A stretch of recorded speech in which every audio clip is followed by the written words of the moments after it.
good afternoon, and good afternoon. Thank you for joining me on another episode of Ask Sharifah Videocast. I am your host, Sharifah Hardie, and I have another incredible show for you today.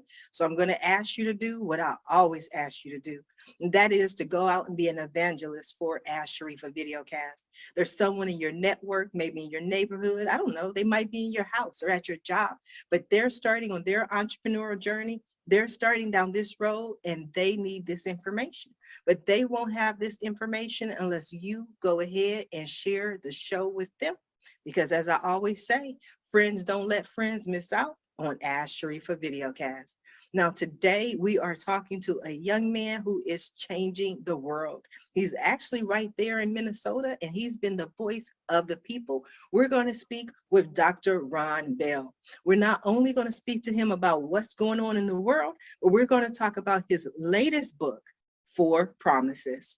Dr. Ron Bell is both a pastor and an author. He is the senior pastor of Camphor Memorial UMC and a regular guest columnist for the St. Paul Monitor. He has written articles for the Upper Room and has published articles in the Minnesota Coalition for Deaf Education and Support Quarterly Journal. Welcome, Dr. Bell. How are you? I'm doing really well. How are you doing? I'm excited. I'm excited to have the opportunity to sit down and chat with you to find out what's going on in your world. And I always start off the show by asking who you are, what you do, and what you're passionate about.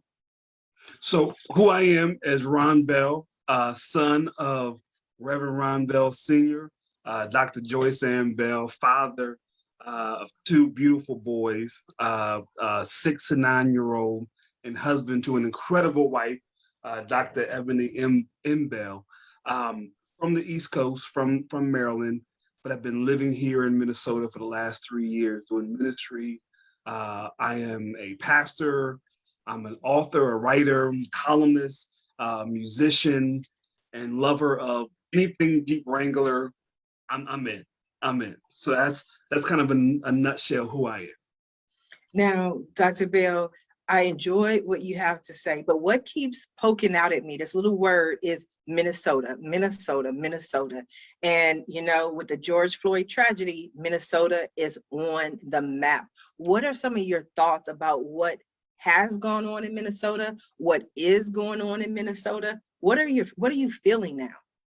Yeah, so and let's just go back a year ago, because yesterday marked a year since George Floyd was killed. Now, mind you, this is 5 minutes away from where I live, here in St. Paul, Minneapolis. And so the day after he was killed, murdered, we had protests, we had riots at night. We had gotten word from the mayor here in St. Paul that our church was on a list. They had gotten a list where white supremacists had infiltrated the protests and rioting, and we're literally going around setting on fire, burning down Black businesses, churches, and our food, our food stores. And so our name, our church, was on that list. And so the day after George Floyd was killed, we're barricading our church, we're getting our community engaged. We realized in that week, not only are we the only Black church in the area, but our area is actually a food desert. And so as the businesses are being torn down, burned down, we got to find ways to get our folk medicine, because they would usually go get their medicine at the grocery store, find a way to get the food. So we were constantly in those first few weeks to months, really just kind of reacting, serving the community, figuring out what was wrong, what was needed, showing up in those spaces. One of the things that I realized during that time was just the amount of trauma we were all carrying, just day to day, whether it was racialized trauma, trauma as a result of the economic disparities, educational disparities, how all that stuff became a powder keg in that moment. And so we started looking for Black therapists and Black counselors to kind of really begin to mitigate some of the issues there in Minneapolis and St. Paul, and there were none, right? So not only did we realize that we were in a food desert, we were also in a mental health desert, right? And so we had to begin to look outside of St. Paul, Minneapolis, to find Black psychologists, Black counselors, Black therapists, Black social workers. And so we had them engage the community at the church. And so we started sponsoring trauma healing days, and we put together over 1,000 trauma bags for the kids in the community. We're starting a trauma healing circle at the church. I was so convicted, I went back to school to Rutgers University to get certified in trauma crisis care. But we saw that thing really begin to unfold around Black trauma, racialized trauma in the community. What's happened now in the last 4 or 5 months, on top of the racialized piece of George Floyd and that whole stuff, Eric Chauvin and the ultimate conviction, COVID-19, our kids being at home for a year and now coming back, there has been an uptick in the last 3 to 4 months on gun violence. And so I believe on record to date, right now in Minneapolis, over 700 people have been shot, right, in less than a year. Here in St. Paul, over 300 people have been shot, right? So right now, today, after I leave this conversation, I'm going back to the church, because now what we're doing is we are training members and leaders, pastors, to go stand on these corners where the shooting is happening to engage the community. And so after I leave this conversation, I'll go back to the church and help walk the volunteers through a process of being a non-anxious presence, observing your anxiety, your tension, your trauma, all those kinds of pieces as we go back to try to take back our streets. And so that's the goal now, is so we move this conversation from this racialized trauma piece to really disengage in the community around taking serious our mental health. There's a lot of stuff in flux here, St. Paul, Minneapolis. Now, I want to have, this is Dr. Bell, I'm stuttering a little bit because so many times I don't have the ability to speak freely. I have guests and I want to ask certain questions and I'm like, I don't know if I have that, but I feel that I can ask you these questions. Please, any question. One of the things that Dr. Umar talks about, I'm pretty sure you're familiar with him. Umar Johnson. Yes, that other people don't say is that in our community, we need Black therapists. We need Black psychiatrists, and other people will say, you know what, it doesn't matter. They're whoever they are, no matter what their race is, they're trained to be a therapist, they're trained to be a psychologist. That's all we need. Why was it important for you in your community and your church and the people you work with to go out and specifically look for Black professionals? Because that's a great question. Because there are pieces of this thing that there are no words for, that can only be understood by folk who have been through it. There is a sigh.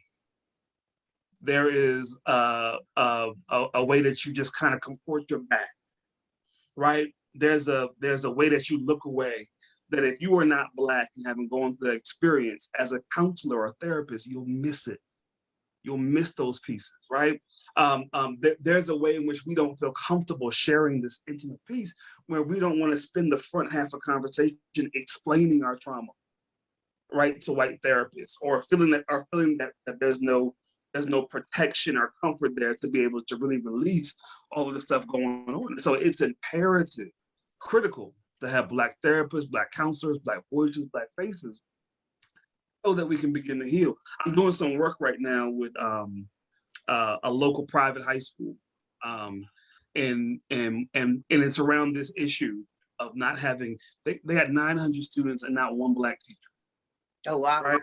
Yeah. So you can imagine with George Floyd and the whole piece, you got Black students that are crying out, have nowhere to go to, no one to connect into.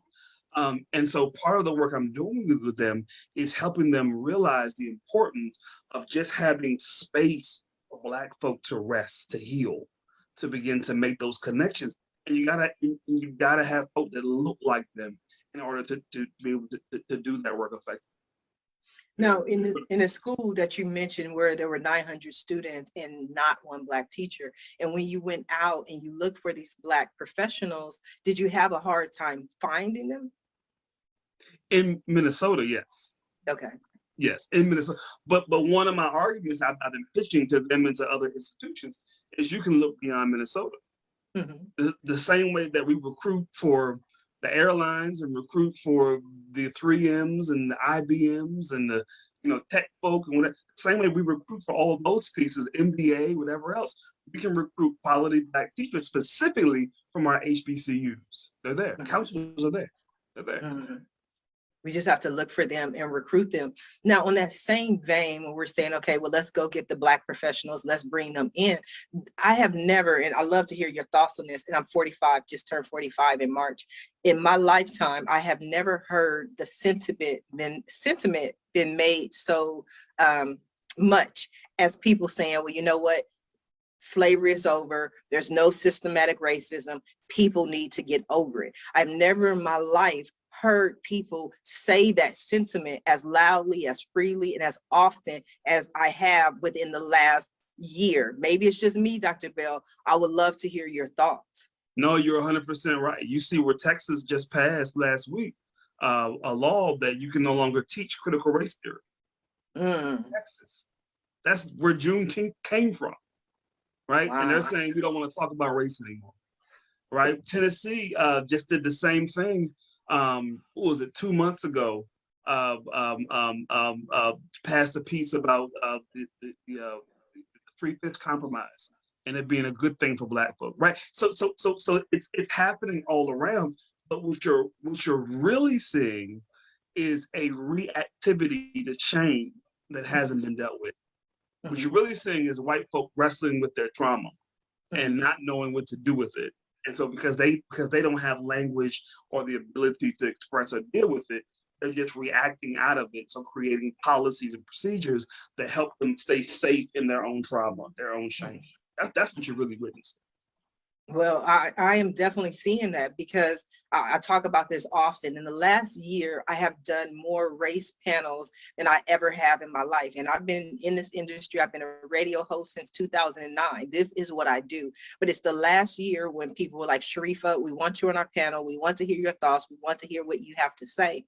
And I sat down with white people who said to me, Sharifah, we had no idea. We had absolutely no idea. If it had not been for George Floyd and this tragedy, I would have never known. And my response to them was, how could you not know? Like, I don't just accept that you didn't know because you live in this bubble. You know, this is America. We've been talking about this for years. I don't just believe that you didn't know and all of a sudden you care. Have you seen that? Or maybe this is just in my bubble. No, it's there. The problem is that they can exist in a world where they don't have to know. That's white privilege, right? They can construct an entire universe where there's not one thing that resembles humanity and Blackness, and they have no problems with that, right? There's a I think it was James Baldwin who said that in order to hate, you have to first dehumanize. Right, and it is the dehumanization of each other that gives us the ability to hate and to be indifferent, right? And so, if all I see of white folk is caricatures, right, is stuff on TV, and that's all I see. If I'm living out in the country in my own piece where everyone looks like me and same affinity group, the school is 100% or at least 98%, my folk, my people. And the only thing I see of people who are different from me is on TV or on radio or in, books, then I can literally dehumanize them and not even realize it. I can make them caricatures, right? And so you take that a generation, 2 generations, 3 generations, 4 generations, and you can almost go 3, 4 generations and never have had real contact with anyone outside of your race. And so it can be that easy in terms of dehumanizing, that easy in terms of creating your own bubble. And the more we dehumanize, the more we create space between the ability to have empathy. And where there's no empathy, that's where you get that mess around. Well, I didn't know, right? Because we're so separate, And so George Floyd's death had a way of breaking down a lot of that stuff that has been built up for years. And so I think the combination of George Floyd's death and the position of Donald Trump, I think those two things in conversation became so stark for America that you could not look away. You had to reconcile these pieces. Something because you could not see the imbalance, right? Right, you had to reconcile that, and so I think a lot of folks, the conversations you're hearing are around folk really wrestling with, well, how do I make sense of these pieces? Yeah. Yes. But I also saw that it was one of those rare times when the whole world took notice. Usually something happens and it's like, okay, it's affected Minnesota. You know, I'm in California, we have our tragedies, but this affected the entire world to where people said, okay, enough. We have to do something. For a lot of people, that was these conversations and these panels, but I found that a lot of people really had no idea what racism is or what racism, like every aspect of it. And I found that interesting. I'll give you an example. What I mean by that is I was invited to speak on a panel. And the day before the panel, they sent me a list of 20 questions. Right now, one of the first question out of 20, and I'm giving you literal numbers. I'm not giving you exaggerations or roundabout. Like there were 20 questions. The first question was, what can we do to help the Black community? That was question number one.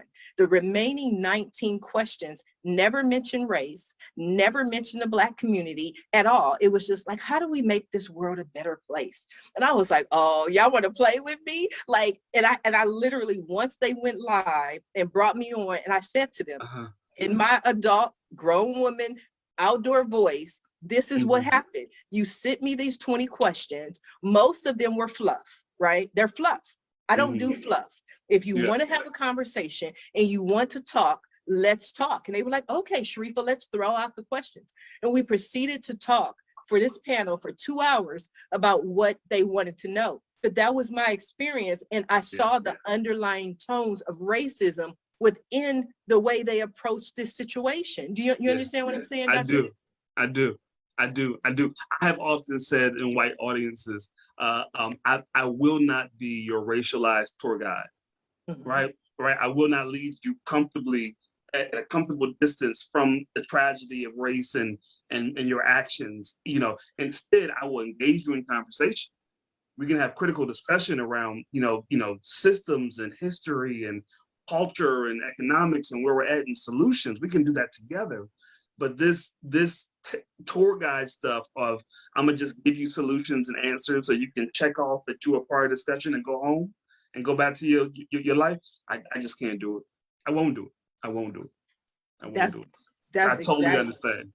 That's the same exact attitude that I approached, because I felt, and it's weird, and I'm so glad we're having this conversation, because it was a weird feeling, because a mix of me felt that they were being condescending, and then the other part of me was like, well, they do want to know because they don't know, but it's like, okay, but you should know. So why should I have to explain all these things to you that you really should know? And then what got to me is at the end of all these different panels, they always asked me for a solution. It was like, well, Sharifah, what does the white community need to do? Like, what does the white community want to do? You know what I mean? How do you want to, that they were coming to me for the solutions. Have you ever had that feeling, that experience?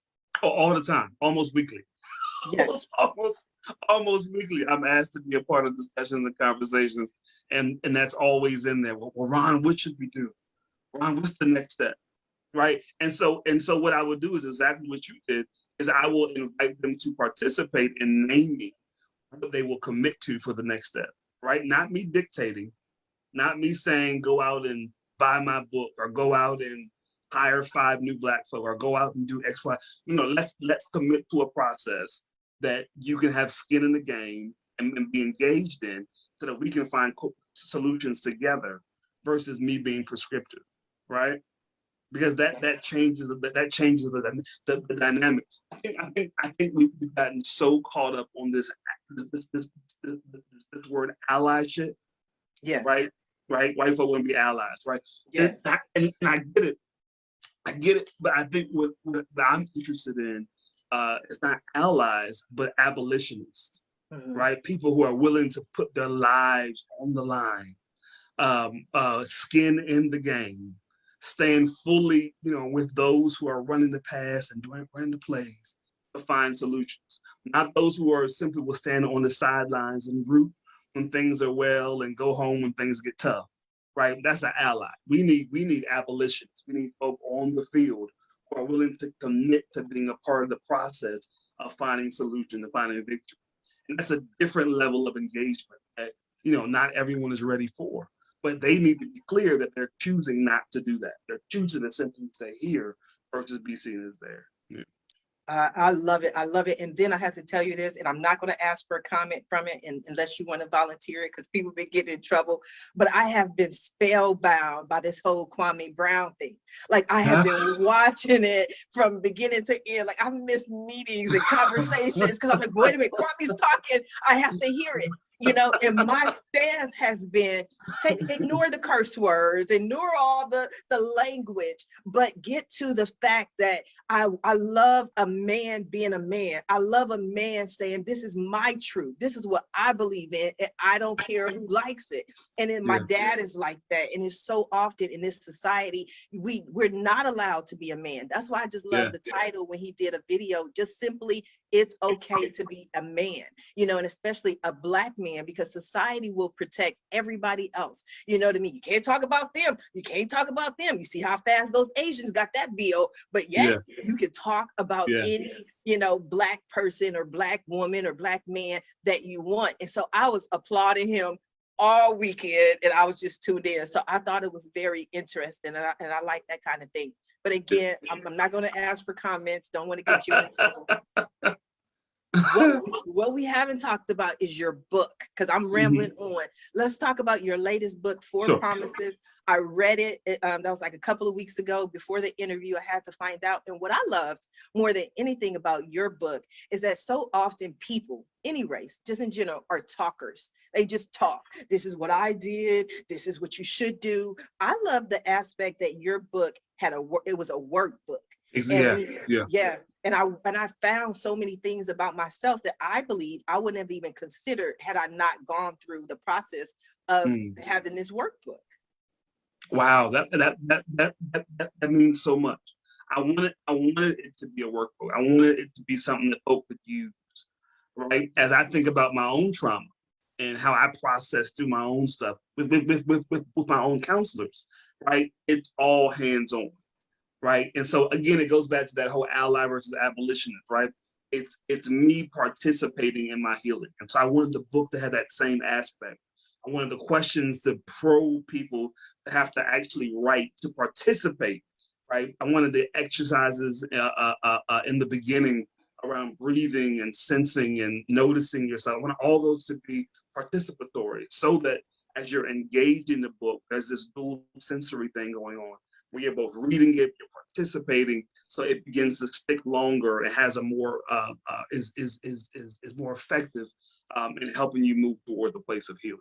So I'm so glad to hear that was helpful.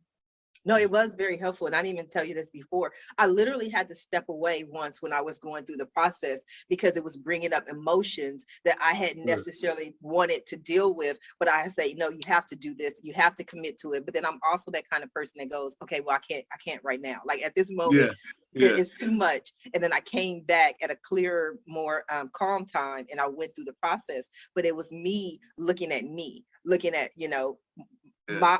my processes and my trauma, which was very interesting, because I didn't even realize that I was affected that way.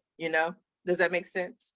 That's so powerful. And the powerful piece is that you were aware, right? You gave yourself permission. You were aware. Nah, not right now. I see it. It's valuable. I want to put it in the best space. So not right now. I'm gonna come back to it. That's powerful. Right?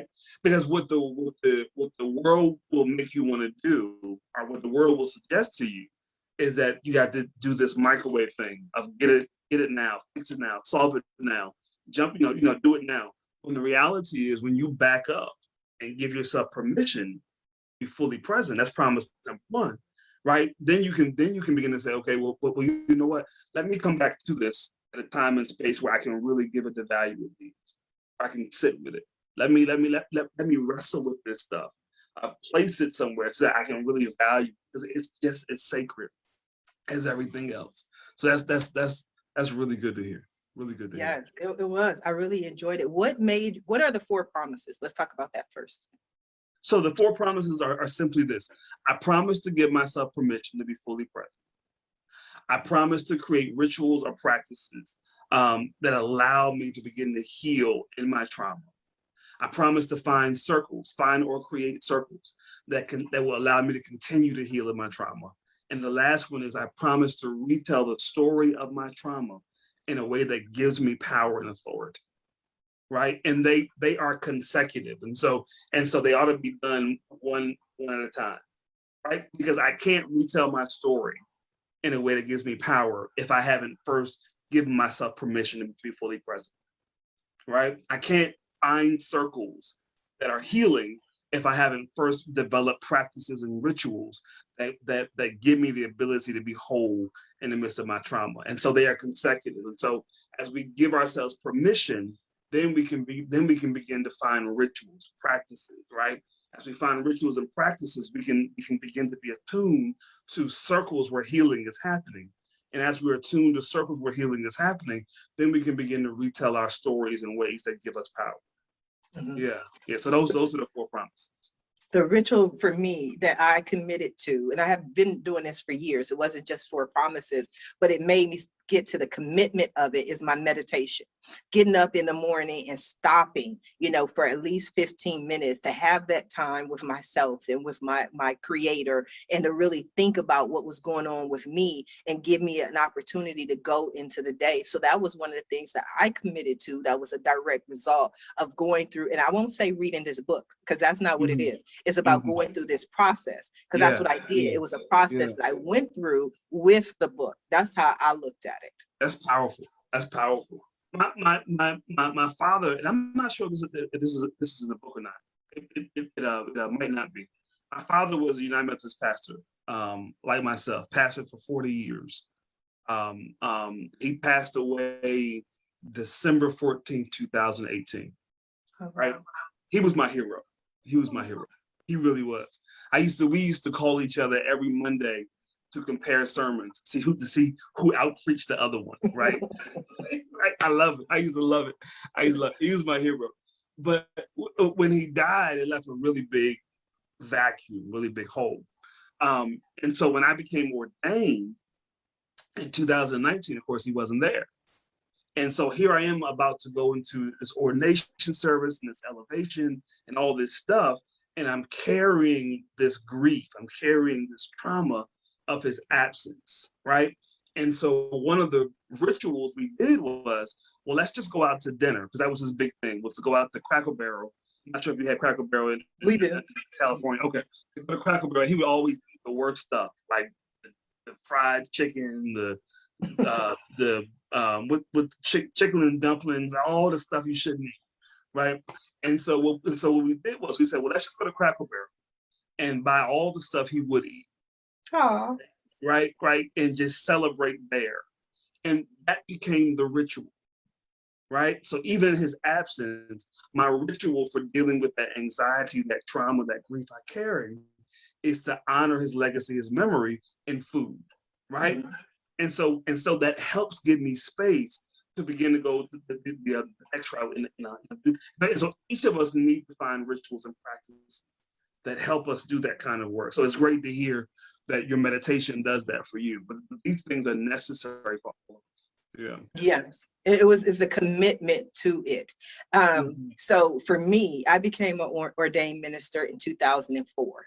Okay. Now, part of that reason was because I was going through what I now see, only the good Lord knows the future, but one of the lowest points of my life. I was getting laid off. Overall, I've been laid off 8 times. And so each time it was my faith that gave me strength. And I wanted to take this message out to everybody else, that no matter what you're going through, again, like I said, I've been divorced twice. I've been laid off 8 times. I've lost everything except for the clothes on my back. And so but each time I would literally walk as I was going through different things and say, okay, Lord, I know you didn't bring me this far just to bring me this far. And I kept going, and I wanted to take that message to other people. You mentioned that you were ordained in 2019. I know you talked about your father, but what made you at this time take that step? That's a really good question.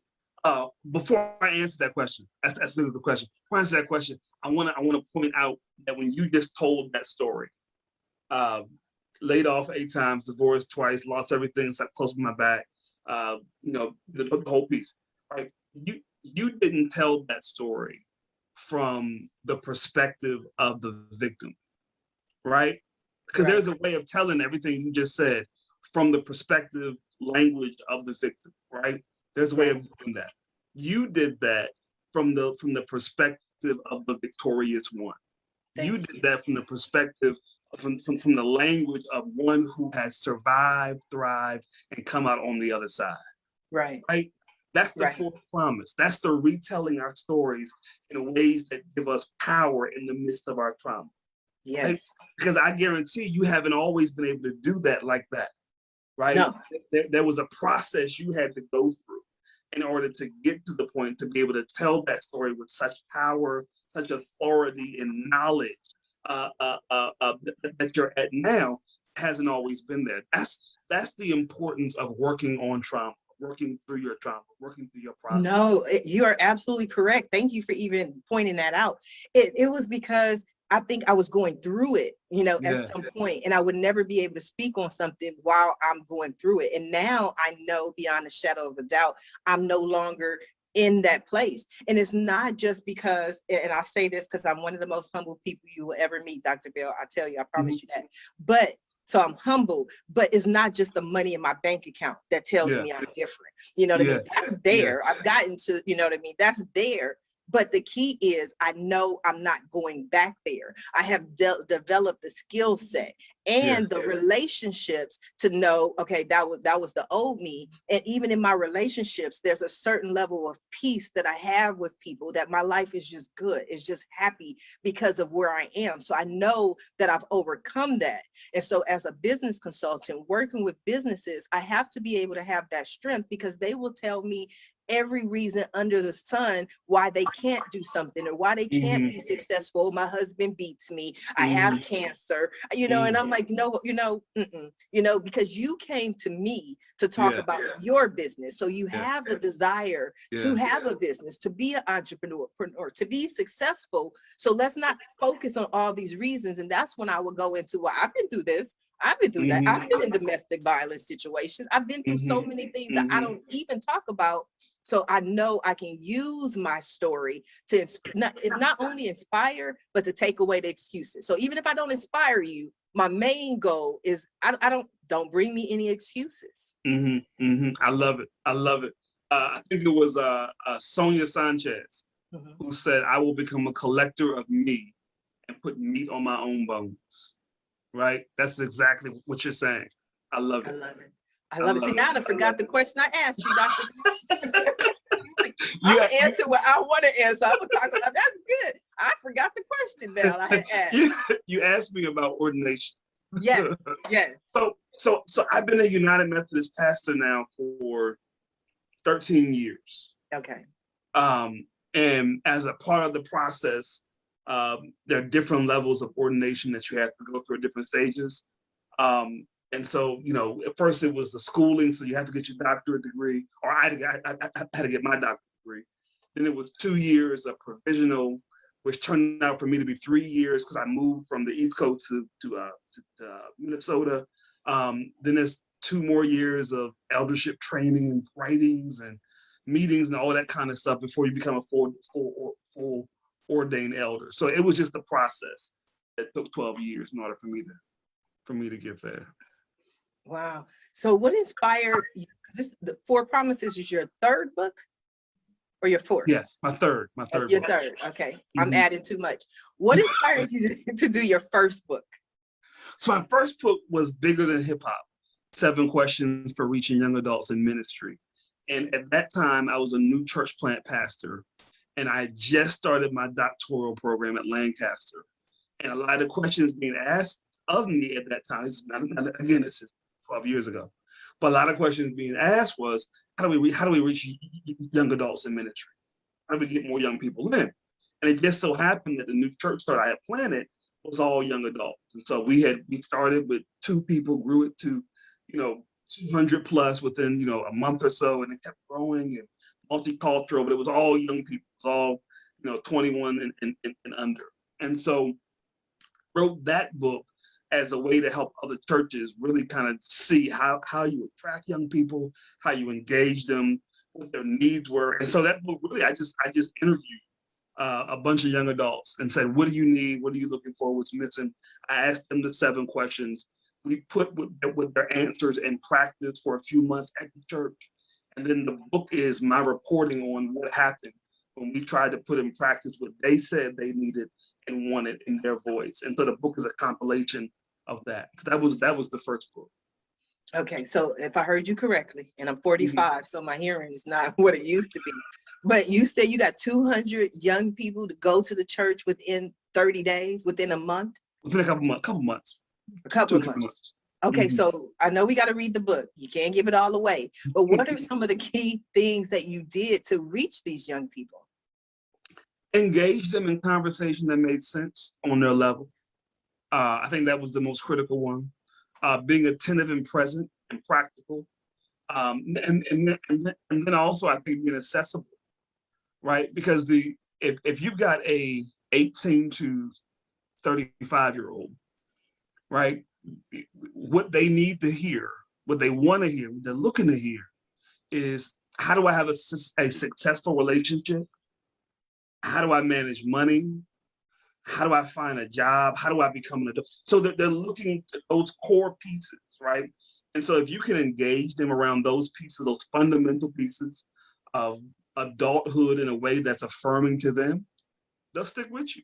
Now, if you want to come with all the thus thee thou sermons, right? You want to preach to them for hours on end, they're not coming back. But but if you have a night where you just talk about relationships, marriages, ministry, all that kind of stuff, that is engaging for them. That's what they're looking for. Wow. Okay. I have a friend who has started her ministry. I'm going to pick up a copy of your book for her, because we were having this discussion with a young lady who's approximately 26. And we were talking about how society is saying that right now there's a grand exodus of young people leaving the church in droves. Like, they don't want to be a part of organized religion anymore. And I believe part of that is that whole idea of, you go to church, you listen to one person talk for a couple of hours, you pay your time and you go home, but there's no interaction. I was talking to her about this whole idea of coming up with more, and it's not a new idea, but just more activities within the ministry for people to participate in, get to know other people. And so I like the whole idea of the relationships and the money. Those are things that they need for life, which to me is what the church is supposed to be about. 100%. And it's where the church does its best work. And we never talk about it. Right? The oldest marriages are probably folk in the church. Right. The people who have retired well probably go to church. Right. People who have businesses and who have stacked and who are investors probably go to church. Right. And so the stuff we do well, but we never talk about. Right. And you've got young adults who are struggling, who are asking, well, how do I get there? What do I do? And we're not engaging in that conversation. And so beginning to do that, to uncover that, to unshift that, I think engages them. Yeah. Wow. Now, Dr. Bell, I know you're important. I know you have a lot going on, and I have already gone way over. I've taken so much of your time, but I can't, I'm telling you, and I apologize to anyone who's offended, but I can't always ask everyone every question. Some people I just got to ask the safe, how is your business? Well, what do you do? But we can have this real dialogue. We are coming, we've been here for a little while. We are coming down to the last few minutes of the show. And what I love to do at the end of every show is just simply allow my guests the opportunity to speak directly to the audience, to everyone who is watching this show live, as well as everyone who is watching it in the archives, and let them know what you want them to take away from your appearance here today. Great. So here's what I would say. The question we need to ask ourselves every day is, are we breathing? Are we breathing? Right? Because a lot of times what happens is, when we experience trauma or anxiety or grief, we stop breathing. And when we stop breathing, we stop giving our brains the oxygen necessary to analyze and critique and to put us in the best position as humans that we can be. And so if you take nothing else, take that question every day before you respond to your boss, before you respond to your spouse, before you respond to your children, before you respond to even the stuff you're engaging in. Am I breathing? Am I giving myself the oxygen and air necessary in order for me to be in the best position that I can be, in the best form of me that I can be? And so I would share that. The book has some really great resources in it, tools in terms of how to make sure you're breathing, where trauma sits in your body, you know, how to really begin to mitigate some of that stuff, how to find, you know, practices. But that's the central question of the book. Are you breathing? And where can people find your book? You can go to drronbell.com and you can get the link there, the Amazon link, or you can go straight to Amazon as well. The 4 Promises, A Journey of Healing Past and Present Trauma. So either way, you can find the book. Well, wow, I have enjoyed our conversation, the opportunity to sit down and chat with you. It has definitely been a pleasure and enlightening. I support you in everything that you're doing. I believe that you're helping the people, you're helping the community, and dare I say it, you are a real man. You are a strong man, Black man, going out there, helping the people, and I salute you, King. Well, thank you. Thank you. I appreciate that. You are so welcome. And I also want to thank everyone who tuned in to watch this show live, as well as everyone who is watching it in the archives. As I always say, please don't just watch the show. And I appreciate you sharing the show. But the most important thing is that you support our guests. Go ahead and pick up a copy of 4 Promises. You can get it on the website at drronbell.com or on Amazon. And like I always say, please reach out to our guests, follow him on social media, have the conversation, engage, support our guest. Our guest was here today to support you, share his beliefs, his journey, and his story. So support him.